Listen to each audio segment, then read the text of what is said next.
খুন হয়েছে, আমাদেরও নেতা কর্মী খুন হয়েছে।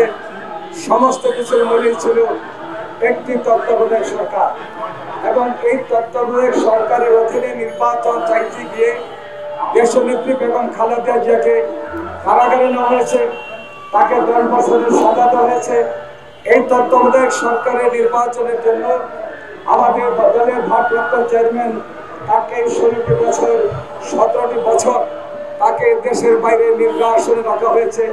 তার এবং তার পরিবারের বিরুদ্ধে মিথ্যা মামলা দিয়েছে, এবং এই তত্ত্বাবধায়ক সরকারের জন্য ইলিয়াস আলী সহ আমাদের প্রায় কয়েক হাজার নেতা কর্মীকে খুন করেছে। সর্বশেষ আমাদের ছাত্র জনতার আন্দোলনের মধ্য দিয়ে প্রকাশ্যে দিবসকে স্বৈরাচারী শেখ হাসিনা পুলিশ বাহিনী নির্মমভাবে গুলি করে আমাদের প্রায় 14 থেকে 1500 নেতা কর্মীকে 1 থেকে 2 সপ্তাহের মধ্যে হত্যা করেছে। সমস্ত কিছুর মূলে ছিল একটা বিষয়, একদিকে ছিল কোটা আন্দোলন, আরেকদিকে ছিল গণতন্ত্রের মধ্য দিয়ে এদেশে একটি রাষ্ট্র ব্যবস্থা কায়েমের আন্দোলনের মধ্য দিয়ে।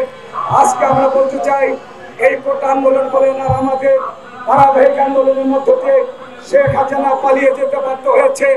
আজকে সেখানে যারা কোটায় যারা এখানে শব্দটা উচ্চারণ করছেন, প্রতিনিধিত্বমূলক সরকার প্রতিনিধিমূলক সরকারের কথা বলছেন, আমি তাদেরকে বলতে চাই, তারা অন্য কোন দেশের কোন ষড়যন্ত্রকারী ষড়যন্ত্রকে বাস্তবায়নের জন্য আগামী দিনে নির্বাচনকে বাংলাদেশের জন্য একটি নির্বাচন গণতান্ত্রিক পদ্ধতি হতে না পারে, ওই প্রচেষ্টা তারা মাঠে নেমেছেন।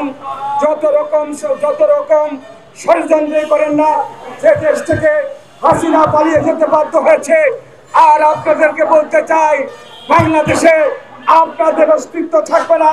স্বাধীনতা যুদ্ধে বিরোধিতা করেছেন, এরশাদকে থাকার জন্য হাসিনার সাথে নির্বাচন গিয়েছেন, আবার আমাদের সাথে আপনারা নির্বাচনে আসছেন। আজকে আবার আরেকটা ষড়যন্ত্র করে প্রতিনিধিত্বমূলক সরকার ব্যবস্থা কায়েম করে নির্বাচনকে ভণ্ডুল করতে চান।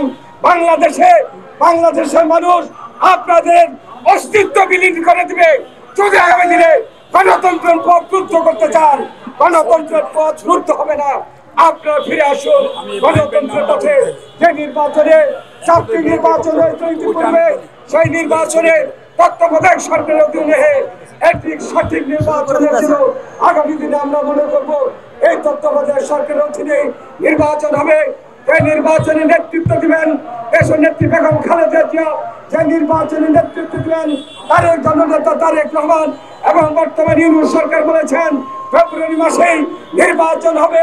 আর আমাদের নেতা জননেতা তারেক রহমান বলেছেন এই সরকারকে একটি বৈধ নির্বাচনের জন্য যত রকম সহযোগিতা বাংলাদেশ জাতীয়তাবাদী দল করবে। তাই আমি বন্ধুদের আপনাদের বলতে চাই, আপনারা ঐক্যবদ্ধ থাকুন। আপনাদের ঐক্যবদ্ধের মধ্য দিয়ে কোন ষড়যন্ত্রে বাংলাদেশের দিকে থাকবে না। আগামী দিনে একটি নির্বাচন তত্ত্বাবধায়ক সরকারের অধীনেই হবে ইনশাআল্লাহ। আপনাদের সবাইকে ধন্যবাদ। আসসালামু আলাইকুম। শুধু বলতে চাই, আমরা ঐক্যবদ্ধভাবে যেভাবে আন্দোলনের মধ্য দিয়ে ফ্যাসিস্টের পতন হয়েছে, আমরা মনে করি, বিশ্বাস করি, জনাব তারেক রহমানের একটা নির্দেশনা সেই নির্দেশনার সাথে রয়েছে এদেশের 95% মানুষ। ওই চিটাফুটারা যত চেষ্টা করুক কোনো লাভ হবে না। গণতন্ত্রের আলো ইনশাল্লাহ বিকশিত হবে। ফেব্রুয়ারিতে আমরা আশা করি একটি আবার সুষ্ঠু নির্বাচন অনুষ্ঠিত হবে। সকল প্রকার সহযোগিতা আমাদের পক্ষ থেকে থাকবে। শেষ করছি, আপনাদের সকলকে ধন্যবাদ।